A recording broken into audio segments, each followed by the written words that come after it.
welcome back to Type 40. Type 40 Extra Type 40. Double Type 40 here, exclusively on the Spacebook channel with me, Dan Hadley, Birmingham's king of the geeks. Type 40 is a before show, after show, and in between show to all those podcasts and live streams that we put out with the Fandom Podcast Network, covering the whole of Doctor Who, the past, the present, and the future, the classic, the new, and the all-new, all covered for you on Type 40. This is where we scroll the view screen, the entire Whoniverse, clocking the fixed points, or the not so much off and on screen, and the personalities and the people that love Doctor Who sometimes just as much as we do. And this time, who's calling, who's calling, who's calling? I'm delighted to be joined by my friend, Connor Adkins, here on Type 40 Extra. Hello, Connor. Hello, Dan. Lovely to be here. At last, we've been talking for a little while about doing this, haven't we? Yeah, we have. It's been since May, I think. It's been May, oh God. Yes. That's a long time, even by my standards. Yeah, these things are, the best things come to those who wait. But yeah, new year, new start. And I think that realistically, even though I wouldn't normally keep anybody waiting 6 months, realistically, that this is a really good place to speak to you in particular, because you have reached very much a benchmark in your noble quest, haven't you, over the last month or so? It's been speaking from the perspective of when I started this thing, it's been over a year and a month. It has now since I started, and it is a very nice benchmark to get to with this thing. What's he talking about, everybody? You're dying to know, aren't you? Well, we're going to find out in a moment. Before we get there, please like the video, subscribe to the channel, hit the cloister bell so you get all the notifications about what we're doing next and when we're doing it, the podcast, the live streams, the video diaries, the roundtables, or discussions with people like Connor here about his particular corner to Doctor Who and the way that he explores it and expresses it. The Doctor Who community, Connor, it's a very, very creative one, isn't it? Doctor Who is the Doctor Who community rather is riddled with tons of interesting and talented people, as I've found in my experience. Particularly when I've gone out to conventions and whatnot, and people I've spoken to online, there just seems to be never a dull moment with them, really. And when it comes to this sort of creative side to your nature, how do you classify yourself? Are you a fine artist, a commercial artist, or is it a bit of both? I just generally say the word artist, really, because it just sums up the work really without needing much expression, really. But if I were to be more specific, I would say it's more fine art, really. Because I've been following you for a while now on Twitter. I think it's been the best part of a year, and watching you work your way through this particular artistic task. So, what have you completed, and where are you with it now? Do you call it a mural or a montage? How would you describe this particular work? Sorry, I've called it from the start a mural, right? So, for those of you who are watching but have absolutely no idea what I'm talking about, I have, since the 9th of December 2021, been drawing a massive Doctor Who mural that encompasses the whole of the show, starting from the first Doctor, and it will end at this current point in time on the 13th Doctor. So this is, and when you had this initial idea, I mean, did you originally conceive it as being a mural that expansive, or were you just going to draw a picture of William Hartnell and see how it went? No. So what had happened was that it was I'll happily tell you the origins of this, really. Yeah. I'd done a piece of artwork for Phantom, which was for the re-release of Barry Letts' biography, and I am at a convention. I am a natural show-off. I am, to anyone who would you and me both, mate. Yeah, and one of the people who I get along with tremendously well, who I happened to share it to, was Sophie Aldred. Oh. And one thing that came out of the conversation that I had from her with this piece of artwork was she really liked the fact that my artwork is better when I draw the whole page. The whole thing is filled in, really, because up until that point, I'd done pictures where it's just the character, but it's just a white background, really. So Some that kind of pencil sketches, such as this portrait of Ian and Barbara together. yes, exactly like that. So so that got me thinking. Okay, that's something to honestly think about, really, because that's a nice way to go down. But I needed to think of something that I could do.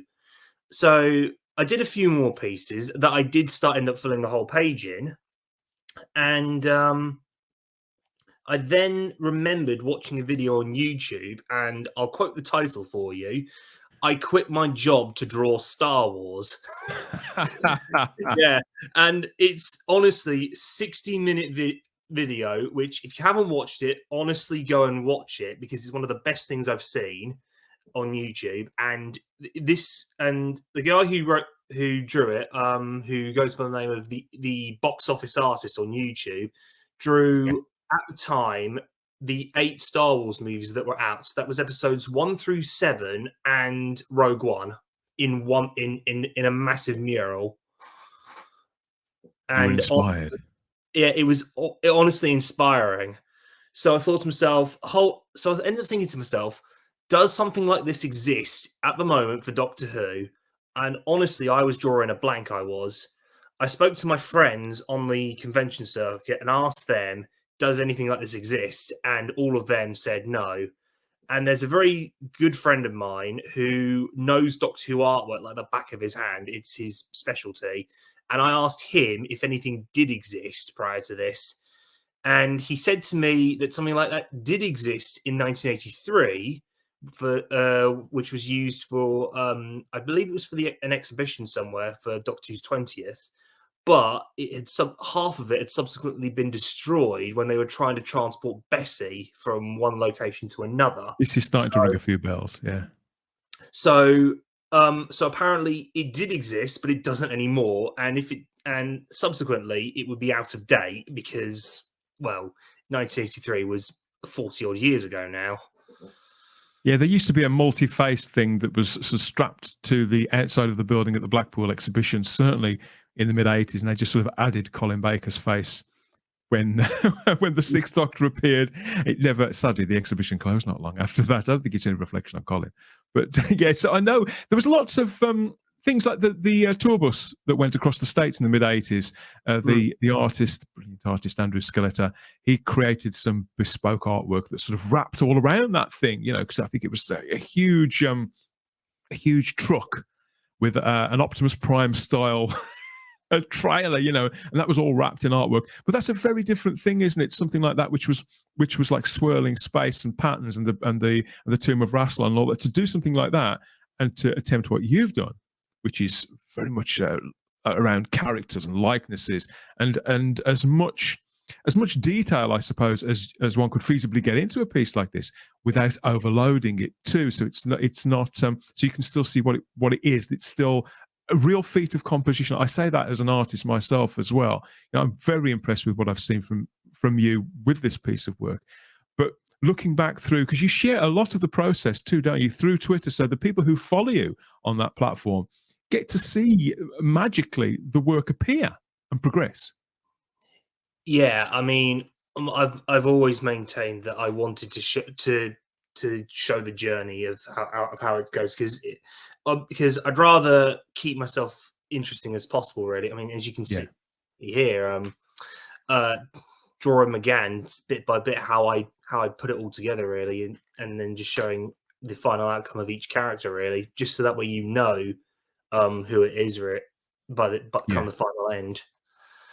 And again, I take great satisfaction when I finally reach the fact that I've done that person, that character justice in terms, because that's who you expect to see when you look at a certain picture of a certain character. It's quite unusual how you work. I mean, firstly, I want to say that what I really love about your work, personally speaking, is the tonality that you put into things like flesh tones and the leather on Paul's jacket there, for example. Just beautiful. And the colors that you use as well to bring it about are very, very distinctive. Again, it kind of reminds me of Andrew, come to think of it, of Andrew Scaletta and what he does with paint. I think it's a similar effect that you create with pencil crayon. Is it a mixture of crayon and pencil crayon? It's all. Hang on, I'll just hold this up to the camera. It's all these guys. Derwent, Oh yeah. Coloursoft. This is all that's being used, other than a pencil sharpener, a rubber ruler, and a B pencil, just to give me the outline. I mean, as you can see from this picture here, you can see I use the grid method, so that's where the pencil comes in. That's what I wanted to ask you about the grid method. And then this grid, you draw out a new grid for every component part of each panel to your mural, and then you rub away the lines that you don't need them anymore, so you rub those lines away. Yes, that's what happens, because the grid method has always worked for me since I studied this back in my sixth form years. Since I was in year 9, so when I was in my early teens. Yeah. And there are no wrong methods, are there, Connor? Because the end result is what matters. No. So depending on who we are individually, different methods work for us, don't they? Yeah, I mean, precisely. And the grid method is been working well for me for so long that I didn't feel the need to change it really. So I just kept it. What I find unusual is that, as I said, for example, myself, I would always start with, because I think because I was largely inspired by comic book art as well, I would draw the whole thing out in pencil. And then, for example, with ink, I mostly work with ink myself. And so it'll gradually appear like that. Whereas you start bringing in line and color and tone all together, and it's as if the thing is starting at a dead center and filling with life and coming to life. Yeah. So my starting point whenever I draw these is always the eye that's on the left hand side of the page. It's because I'm right-handed. Because the pupil of the eye is the only thing I can define as like a solid shape, because it's a circle. Initially, and then that gives me a nice starting point, and I can gradually work my way out from there. An anchor for the rest of the piece. I always suggest to people, if they want to do this sort of thing, always start going outwards on the face rather than inwards, because what can end up happening is you can end up messing up your details so badly that the face can end up looking squashed as a result. It's really, really fabulous, and because of the use of of tone with the line, your likenesses never look flat either, and you bring them into contrast with objects and with environments and other characters as it gradually fills out things that are appropriate to in this case a specific doctor's tenure. So you've got you see your McGann illustration there on the left, and how it looks like with the TARDIS and the sort of Starfield backdrop. You've got just notice the pterodactyls there as well. So that's from the Storm Warning, isn't it? And then we've got details of some of the companions there, and Colin's turn as the curator in a recent Big Finish. It's a very bold choice that won't be for everybody. This is accepted because I know there's people out there who don't listen to the audios, but for you to combine the TV stuff with the audio stuff, was that always in your head from the start as well? That was a major thing in my head, because for two good reasons why Big Finish were included on this. One, because honestly, I've been saying this for a long time. I honestly think it's a war crime at this point to ignore Big Finish because of how much influence they've had on Doctor Who. We approve of this message here at Type 40. And secondly, if I didn't include Big Finish at all, then what you're looking at now with the Eighth Doctor, that would be next to empty. It would, because again, he's only had 2 on-screen appearances and a cameo, and that's it. So the stuff that I've included, if I didn't include it, it would look really limited. I mean, it would definitely get you a Christmas card from Daphne Ashbrook, but I do see what you mean. Yeah, so if we look a little closer, for example, just using the Eighth Doctors there, we see characters from the TV movie and from the original Big Finish range, and it's part of the monthly range, and the Time War stuff as well. So you've got the Doctor as he was seen in the Dark Eye series, sort of as the main image, with the Night of the Doctor, that solemn figure there, holding the Sonic aloft that we've seen that picture so many times, haven't we? It's an iconic look. Ironically, that is probably the iconic look for the Eighth Doctor now, I think. That's the one that people sort of latched onto and littered all around it. We've got various characters that appear in the audios and that console that we all associate with the character there from the TV movie. That was an unmovable, wasn't it? Again, the Victoriana is so much part of the character. But were you torn, for example, as to which version of Paul's Doctor to feature most prominently? And was that the same with other Doctors as you've made your way through? Well, you might be interested to know, but I actually had some help in that field, actually. Okay.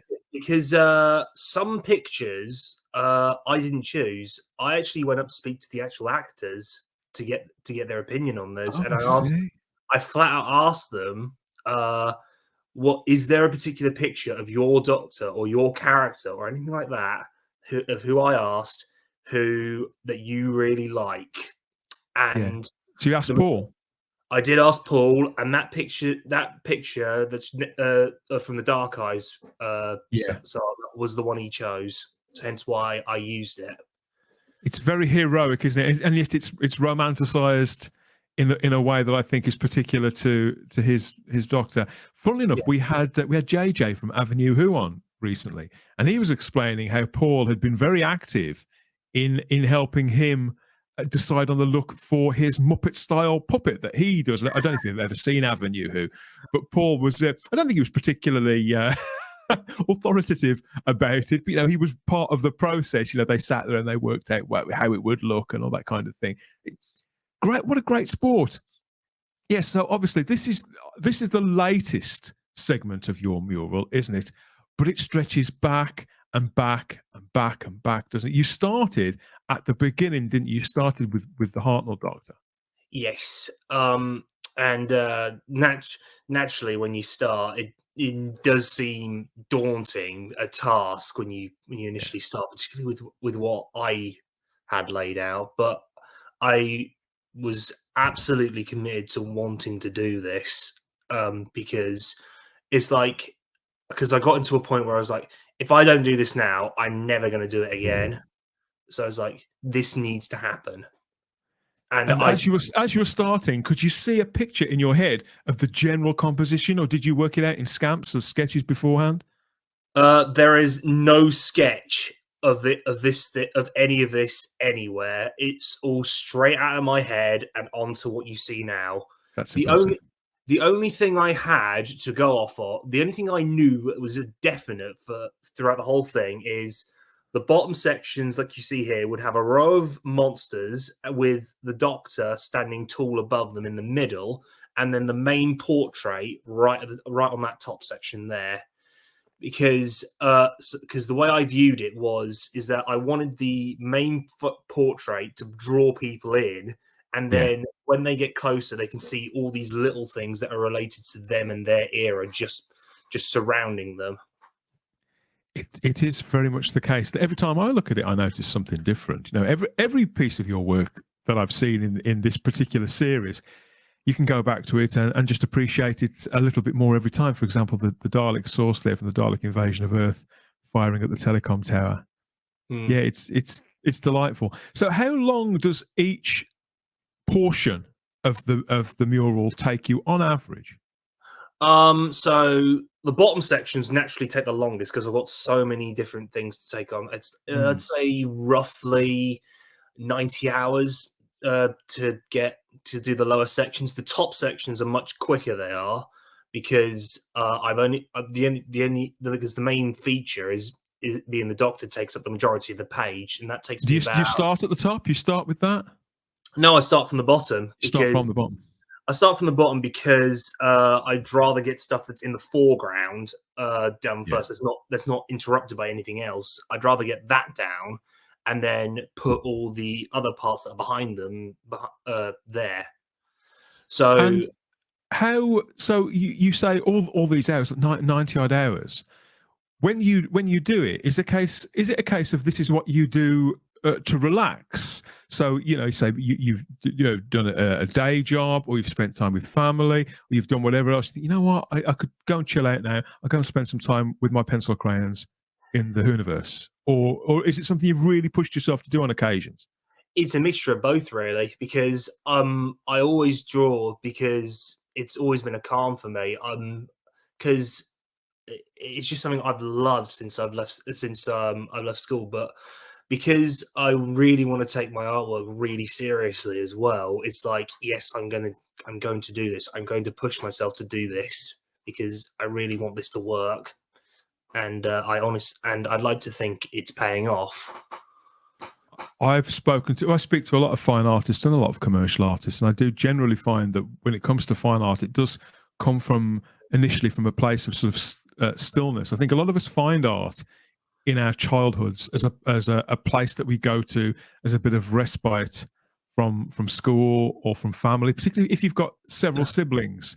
You think, no, I'll go into my little world, and it can be a world that I create or something I've seen on the telly that I can connect with. How old were you when you started drawing? I didn't start doing this sort of artwork until my last year of sixth form. So I was 18 when I started doing this form of artwork.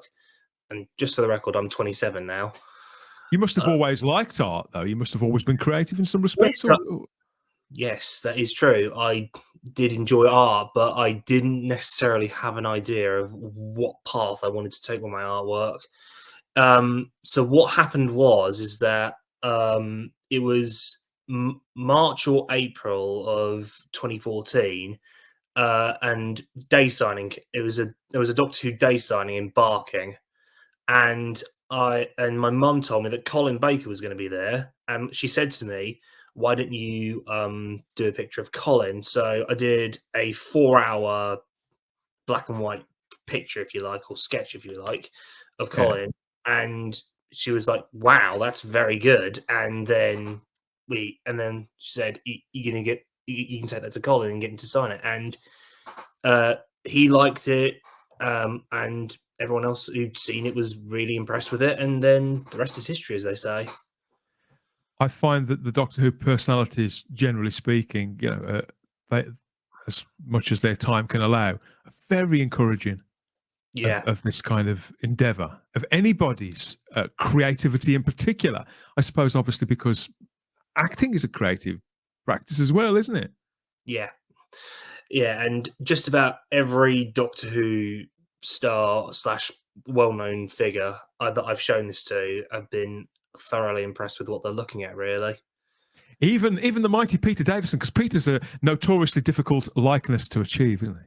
Everyone's always told me he's difficult. I understand why he's difficult. It's because the youngest I've come to understand that the younger someone looks, generally the harder they appear to be. But he's baby faced, isn't he? Or was? Yeah. But, sorry, but Peter. God. Well, if I was him, I'd take it as a compliment. But in any case, honestly, I didn't find Peter that much of a, because I managed to get so used to these people's faces because I'm looking at them constantly that I feel completely comfortable drawing them without much hassle. Yeah. You don't feel a massive amount of pressure either, I suppose, as well, because you've got your methods, you've got your grid.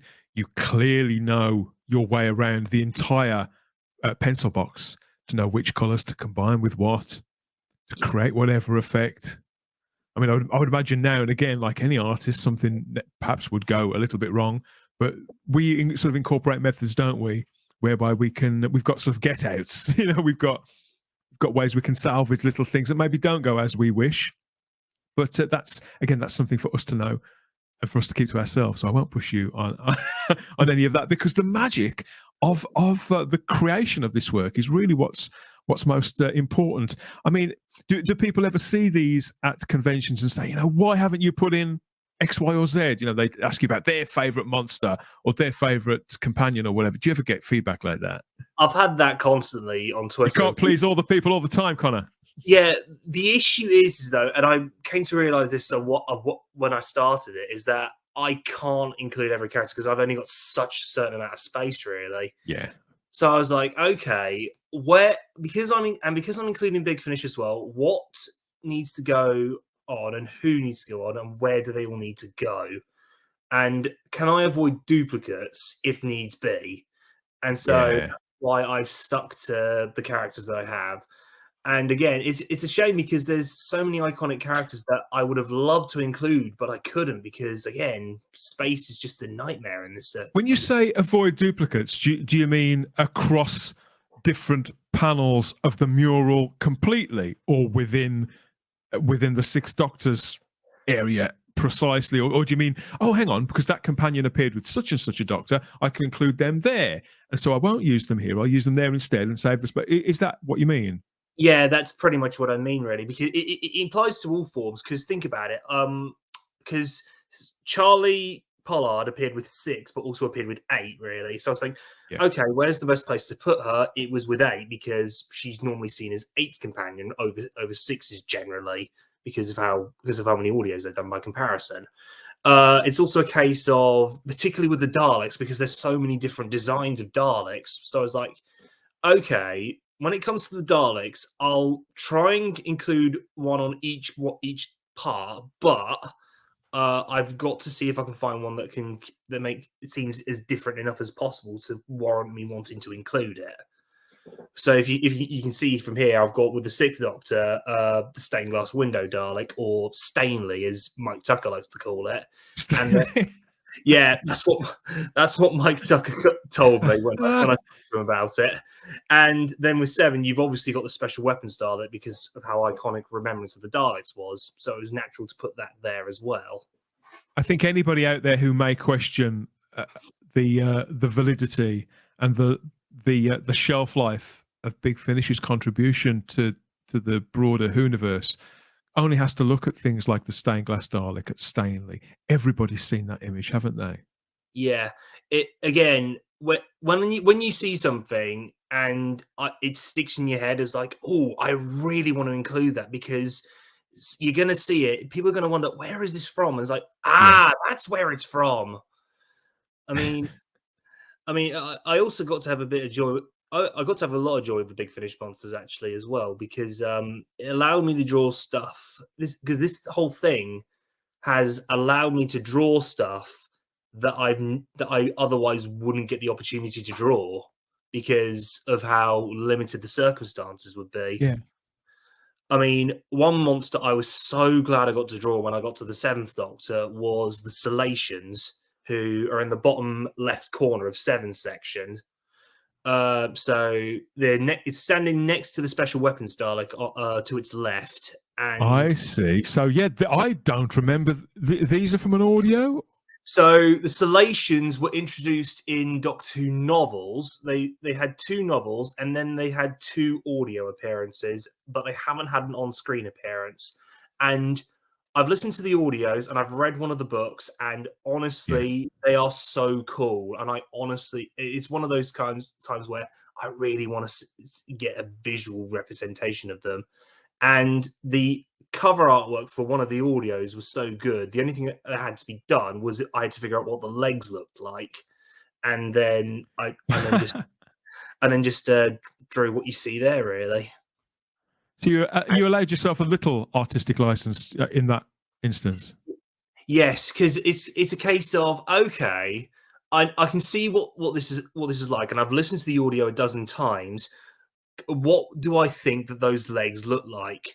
It's the same thing when I was on the 1st Doctor section with the rocket men that's flying above William Hartnell's head. So I went back because the audio cover for the rocket men is entirely purple and pink, but I knew for a fact that was not the color for the Rocket Man suit. So I went back and listened to it. The only thing that was a reference to the color there was brown boiler suits. So the boiler suits were done entirely in brown. But I thought to myself, they're space pirates. They're not going to have matching uniforms. So I decided to make the helmets and the backpacks grey just to give them that little bit of contrast. Yeah. It's a wonderful, wonderful piece. And as you've completed all of the classic Doctors now, you must already feel a sense of accomplishment here. I felt a huge sense of accomplishment when I got the original run done. It was like, this is the original run. It's like I had to take a photograph with all of them. Proper Doctor Who, classic Doctor Who. Classically, because because it's like because I can again, as said, I couldn't think of any other circumstance where this has been done. It's like I really want a photo with this, and then the next photo I'll take with all of them will be when the whole thing's done. Has Louise Jameson seen this? Well, Louise Jameson was made aware of it. She even contributed her part herself with her choice for Leela, but she hasn't seen it yet. I was going to say, I could just a slight aside. I can imagine that she'd love this in particular. When you look back across the 8 components so far and this classic mural, I know you're pushing on, but at this particular precise point in time, have you got a favourite, either Doctor's piece or a favourite individual character there where you think, I nailed that. I didn't think I'd be able to do it, and I did. Or I didn't think I'd be able to include that, and I did. Is there a big triumph here for you, a personal triumph that you can tell us about? So I don't have a favourite out of all 16 parts that I've done thus far, because I look at them all equally, really. That they've all done their part. They've all come out the way I envisioned them, and it just worked out so well. The one that I was so happy when I got it done out of all of them, though, was the top section for the 6th Doctor, because with 6, it was like simplicity is the way forward with this one, really. And because all you've got is just 6 on his own there with the stained glass window from Jubilee, and then the few little effects from his title sequence in the background on either side, and it just worked so simply in that case. It was like, I honestly don't think if I'd added any more, I probably would have made it look worse. But I'm so glad I stuck to what I did there. Yeah, it's perfect. That was Rob Shearman's story, wasn't it? Jubilee, the one that later inspired Dalek. Yeah, I know you've got the ice planet Svartos above Sylvester's head there, and the casket that the Hand of Omega was in. All the just little things here and there. The eyes of the TV movie Master. Is that the green eyes? No, that's not the TV movie Master. That's no. Fenric. Oh no, it's Fenric. Of course it is. Yeah, because if you look at the bottom section there closely, I was heavily inspired by the Curse of Fenric with this piece. With the chessboard. So you can see the chessboard in the background. Then you've got the runic symbols that listed all the names of the wolves of Fenric. Then either side of Fenric's eyes, you've got Ace and Hex, who themselves were in some way considered to be a wolf of Fenric. So if you've watched the Curse of Fenric or if you listen to the audios, then there'll be a link there. So that's why those two went up where they were, and then you've got as many other iconic characters from Seven's era on filling up the chessboard. So I'm looking across it again now. I think you've certainly got a deeper knowledge of the audios than I have. I mean, there's stories that I've heard that I can't remember the ins and outs of now, like the Hex character in particular. I think, was he? Is he? Yeah, well, of course he is. If you say, I absolutely believe that categorically true. Is that the spaceship from Frontios there, directly underneath Peter Davison in the? Yeah, that is. I just thought to myself, that is such a good shot. I want to use that. Yeah. I just thought, yes, that's going to go there. I could sit looking at these forever. So the completed, well, I say completed. I know it's not completed. Don't tell me off.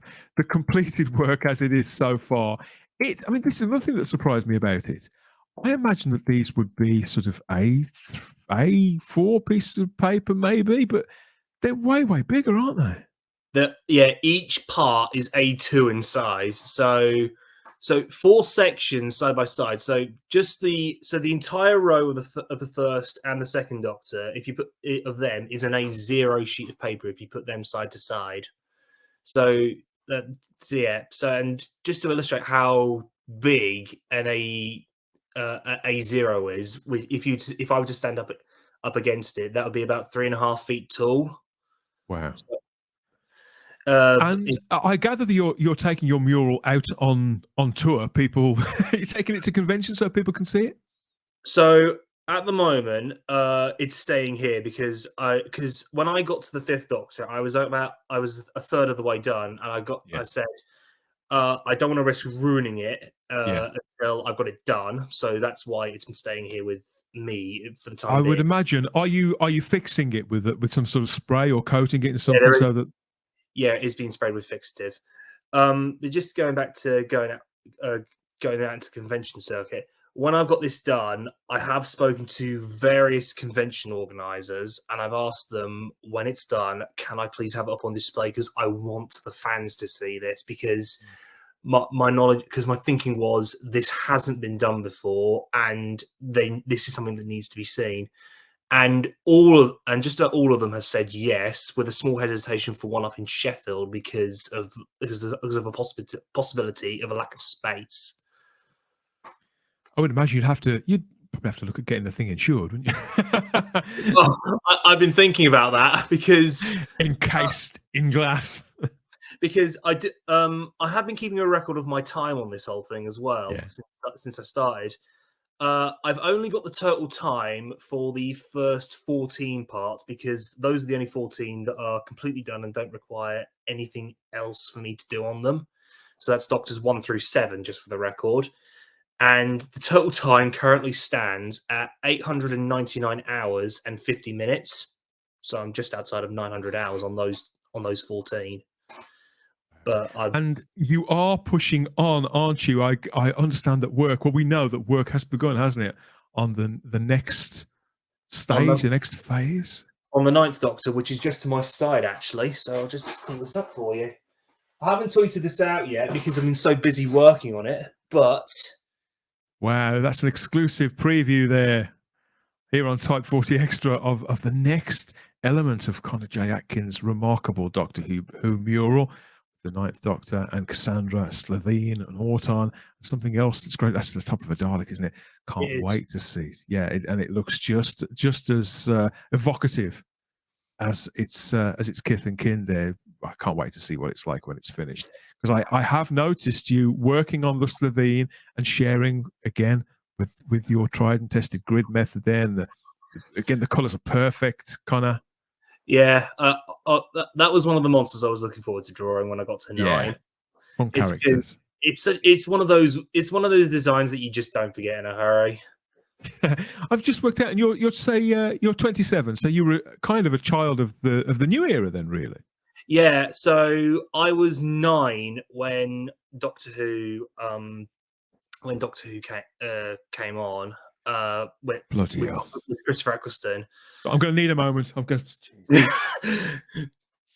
Okay, I'm back. Go on. Yeah, carry on. You were 9. Yeah, and again, I've been a Doctor Who fan since I was 5. Brilliant. Because my mum had all the VHSs for the old classic stories when I was. Did you really? Yeah, I mean, my mum was a fan since Pyramids of Mars went out. Fantastic! Oh God, that's my. Don't talk about me, but one of my earliest Doctor Who memory is of Pyramids of Mars. That's as far as I go back. Yeah, same thing for my mum. Wonderful. Yeah, these things they burn themselves into our memory. So is she amused by the fact that you've picked up her interest in this show, or was it a case of you never really had any choice and you were schooled in it, you were reared on it, and so it was always going to happen? No, I was interested because I saw all these things in my mum's in the room that my mum kept all of her stuff in. I was like, I'm curious. I wanted to watch something, and sadly, the first thing I watched, depending on your view, is K9 and Company. So there's no sadly about that. The thing is that I only watched it because I wanted to watch K9. I was like, I was a bit disappointed. There's a robot. There's a robot. That K9 didn't appear in that much. So I then said, okay, I want to watch one with the Doctor. And the first story I watched was Stones of Blood. Great choice. And you know, yeah, and you know how kids obsessively watch the same thing over and over again. I did that with Stones of Blood. It took me a long time to get, particularly for my mum, to get me off of Stones of Blood and on to watch a different Doctor Who story. There are others. There are 150 others, you know. Yes. Like that. So I think the next one I watched was either Death to the Daleks or Androids of Tara. I can't remember which one. Do you have a favourite era from either the classic or the new, or do you view it all as one? Oh, each era has their own merits. They do in my I mind. agree. I agree. My favorite era. I've narrowed it down to a season. Thankfully, my favorite season nowadays is season 7, John Pertwee's first season, because Mm. everything in that is just like it feels like it's aged very well. So Spearhead from Space, just looked incredible. Doctor Who and the Silurians fell very relevant in 2020. Ambassadors of Death was very mature for a Doctor Who story that wasn't even 10 years old at the time, and then Inferno was just was a brilliant stroke of genius from Don Houghton. No argument from me. I was going to ask you about that because when I think about Doctor Who murals and montages, it's something we get a lot in geek fiction, in pop culture. And this one that we're looking at now on screen, this is one that the Radio Times put together in 1969 when they were teasing season 7 of Doctor Who, and it reminded me a little of your work, really, but not only because it's portrait rather than landscape. It sort of it comes up from the base like that. And I had wondered if you'd ever seen this before, and if work like this had inspired you to create that mural. But of course, you said it was the Star Wars thing instead. But at least we got to get season 7 in there somewhere. Yeah, I mean, as when you look at my third Doctor part, I did include a reference from every single season 7 story. Not just including Liz Shaw, the Brig, and Benson, but you've got Channing there. There's also a Primord and a Solarian, and just above Pertwee himself is one of the ambassadors. You don't want to waste that opportunity. So yes, if I've seen this, and I gather that thousands of other people have seen it on Twitter, is that your main showcase for it? Twitter and Instagram, for example? Yeah, that's pretty much where I am, and also all I'm tweeting about at the moment, really, because I'm not really got any interest in tweeting about anything else, really. Just I don't care to get. I don't care for anything else, really. I just like to show off my artwork. And you've been commissioned, haven't you, for artwork? You've done the odd book cover here or there. There's this I've seen, Cyberman, The Quest for Kit Pedler. That's one of yours from Phantom Publishing. Yeah, I got commissioned to do the re-release of Kit Pedler's biography, and I also did Douglas Camfield's and Barry Letts' biographies as well, and that was a lot of fun. A lot of fun and a great honor. Yeah, really I mean, Douglas Camfield is, in my opinion, Doctor Who's best director. Barry Letts is one of the show's best producers, and Kit Pedler gave us the Cybermen. So I was thrilled that I got such iconic legends of Doctor Who history and their biographies to do. I also noticed you shared this quite recently, the Peter Capaldi. I'm going to call this a classic, even though it's 8 years old at the most. This Heaven Sent picture. Is this a particular favourite of yours? This is the one I did directly after that conversation with Sophie. I had at a convention. I was like, "Oh, I've had an idea for Heaven Sent for a while," and after that conversation, as well as getting the inspiration for my mural, this is an idea that sprang into my head. The best thing that came out of this particular piece for me was the response I got on Twitter. Ray Holman loved it.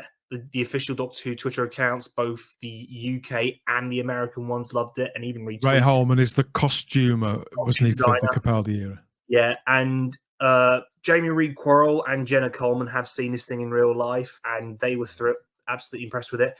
Best response I ever got, though, was from Rachel Talalay, director of Heaven Sent. And it was her vision, yeah. It was her vision, and honestly, her response was the best feeling I'd had in a long time. Yeah, well, I can imagine how that must have felt if she feels that you're lining up with something that would have been so personal to her, because it's a really personal story, isn't it? I think I get the impression that both Rachel and Peter really put a lot of themselves into such an intense piece of television. Yeah, I would love to show this to Peter. I would. That would be absolutely amazing, and I'd also love to give him a copy. I'm sure that in time you will. I mean, would you consider having prints made of these that are up for sale?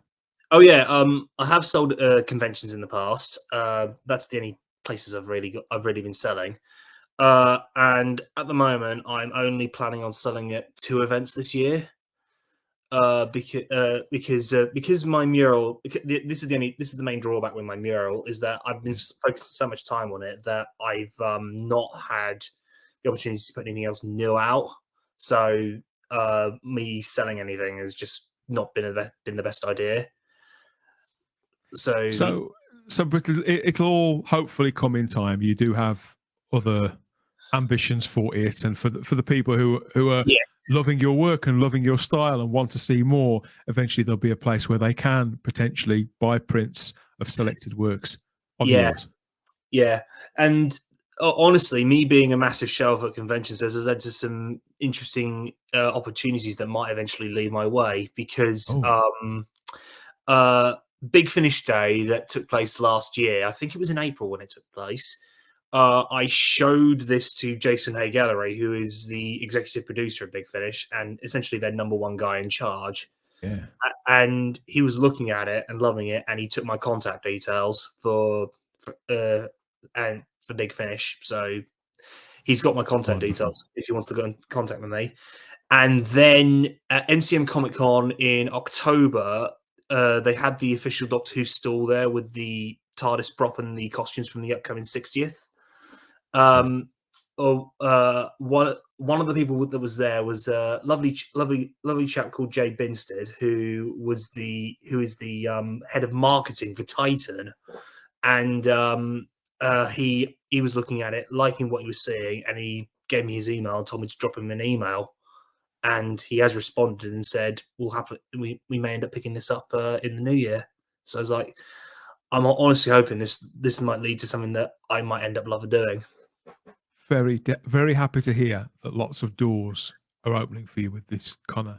I can't wait to see where it goes over the anniversary year, because obviously this is the biggest year for Doctor Who, and I do hope that you get to enjoy watching Doctor Who or listening to Doctor Who as well as drawing it. So yeah, I mean, that's my last question really, is when you're drawing, do you have play mood music? Do you listen to Doctor Who stories, to Big Finish stories, or do you have a TV going in the corner of your room, a screen playing with selected episodes to stimulate you, or episodes that are focused on whichever it is that you're trying to recreate through pencil crayon?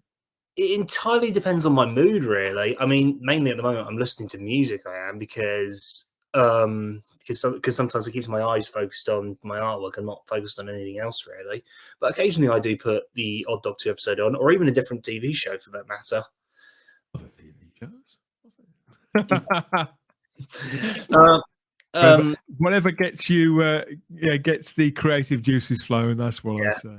And I should also mention that I've said this from the start, but my deadline for the whole thing was the 23rd of November for this year, since I started it. Crikey. Well, in that case, we better not hold you up any longer. That's quite a schedule, Connor. Yeah, me and my dad did do a bit of thinking about how long we reckon we would take based on what we've got left to do, and we honestly think that I might get it done in September if I keep on going the way I'm going. If people want to chart your progress towards that finishing line, where can people find you on social media? What are the contacts on Twitter and Instagram? The only places you'll find me are on Twitter and on Instagram. So on Twitter it is at Connor J Adkins, and it should also be the same thing for Instagram. Fantastic. And yeah, we can see if he makes that date. We'll be glued to our social media feeds even even more once we find and follow Connor J Adkins there. It's an extraordinary thing that you're achieving. Hope to get you back on maybe at another interval when you've done a little bit more, but please feel free to come back on and to boast a little bit more and to show off. I think that artists, we don't show off often enough, and this is seriously, it's a beautiful piece of work. All your work is beautiful, but yeah, I just wanted to tell you face to face, really, that I think it's marvelous. I think it's unique. I think it's colourful, and it really captures the flavour, that unique flavour that Doctor Who has, that other TV shows and movies simply don't. Let us know what you think in the comments section. If you've got any messages for Connor about his work, you want to ask him some questions, some more questions about the process, about maybe where he may go with the future, what he's looking at for further incarnations of the Doctor, let us know in the comments section. Don't forget to please like the video, subscribe to the channel, and hit the cloister bell so you get all the notifications about what's coming next from us here at Type 40 on Type 40 Extra. Maybe you're a fan artist and you'd like to come on and talk to me about your passion for art and where that meets with your passion for Doctor Who. I'd be delighted to talk to you and to showcase your work, and even get a little bit geeky with the whole processes even of creating artwork as well as Doctor Who itself, and find some common ground. Our latest videos up on the channel. Yeah, there's what we got so far. So yeah, in the last few days, we've dropped The Power of the Doctor, our very last 13th Doctor episode review here at Type 40. That was a bumper edition of the main podcast there with myself, my mate Kyle Wagner, back on board for that final review there. A really big deep dive with Charlotte Shields and our guest Chris McKeon from Black Glove Studio. He was here too, and yeah, we went forensic, didn't we, for that final 90-minute episode. So you can go and check that out, as well as this range of Type 40 extra videos. So this is video diaries from me, or two-person discussions, or three or four-person roundtables on specific topics, specific geeky aspects of Doctor Who, where we can go a little bit deeper and throw these out to you. There's unboxing videos and all sorts of things coming on the way there on Type 40 Extra. So please, yeah, like the video, subscribe to the channel, share us along if you've enjoyed it, and stay tuned for more by hitting that cloister bell. Let us know what you think of Connor's incredible work here in the comments section, and we'll pass along anything that you say to Connor himself. Thanks for your company, Connor. It's delightful to get to speak to you at last, and my very best to you for the rest of this anniversary year. I can't wait to see the whole thing reach its completion. Do you think if you got an input, you'll probably carry on with the 14th and 15th? I don't think this will ever be done, but you know what I mean. Well, I do have an idea on how to handle that, because I've always had an idea on how to handle that. Oh, I think that's a great place for a cliffhanger. But yeah, thanks for joining me this time, Connor. We'll speak to you all again soon. Bye-bye. Bye.